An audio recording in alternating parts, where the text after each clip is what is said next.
Why not? Why not? Because if you do, the big bad mouse will be after you. I met him once, said the Gruffalo. I met him a long time ago. What does he look like? Tell us.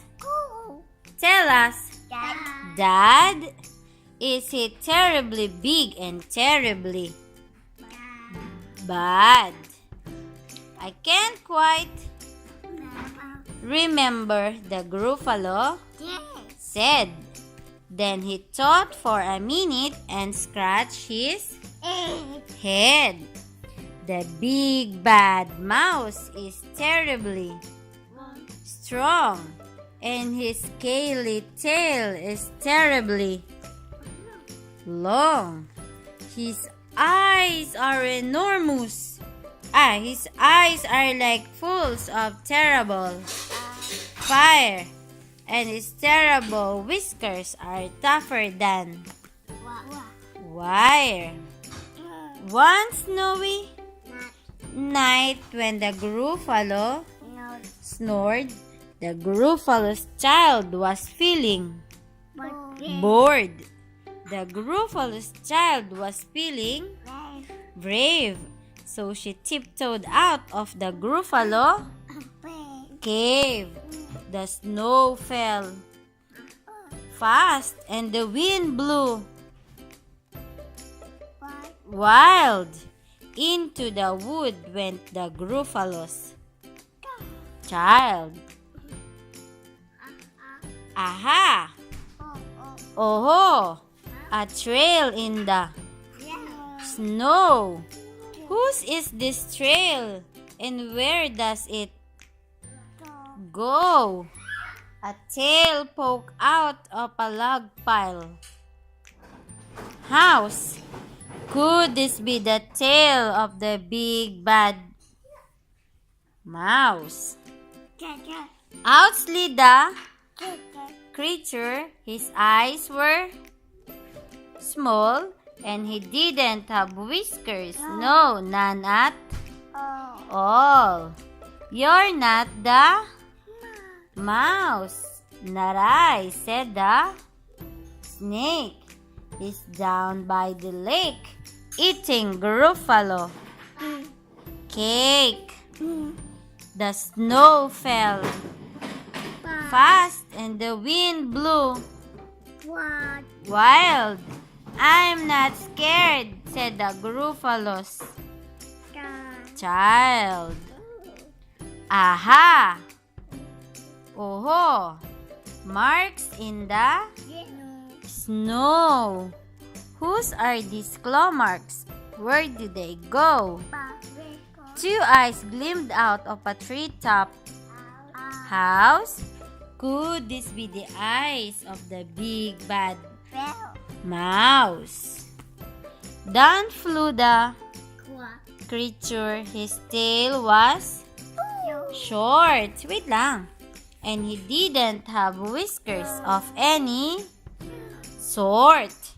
You're not the mouse. Tuhu! Not I. But he's somewhere nearby eating Gruffalo pie. The snow fell fast and the wind blew wild.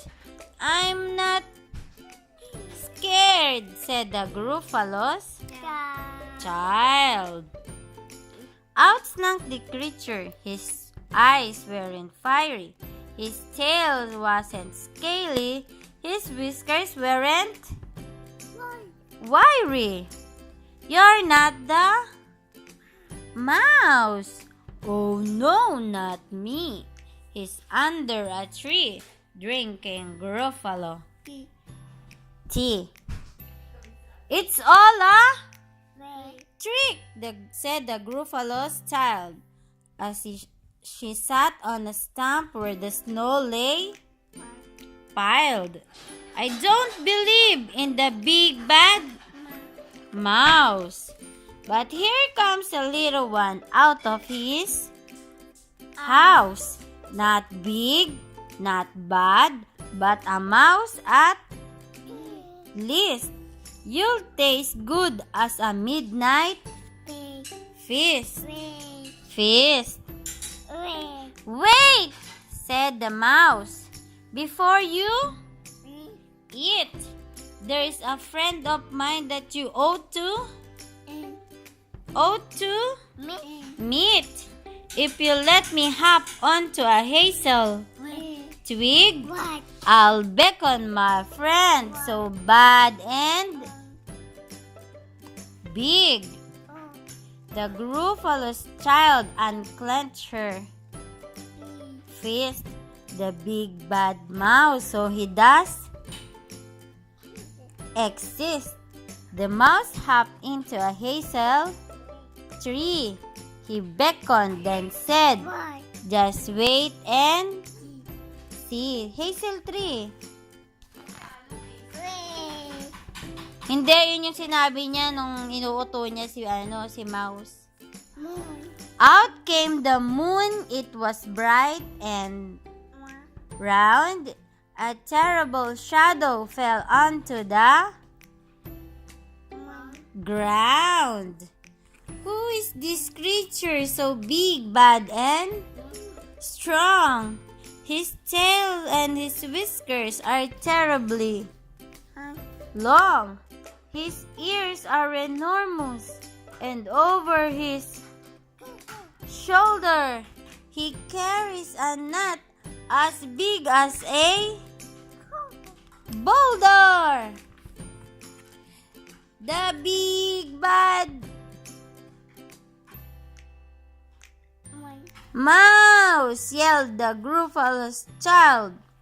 The mouse jumped down from the twig and smiled. Aha! Oh, prints in the snow. Whose are these footprints? Where do they go? The footprints led to the Gruffalo cave, where the Gruffalo's child was a bit less brave. The Gruffalo's child was a bit less bored. And the Gruffalo snored and snored and snored. The end. Yay! Finish. The end. The end.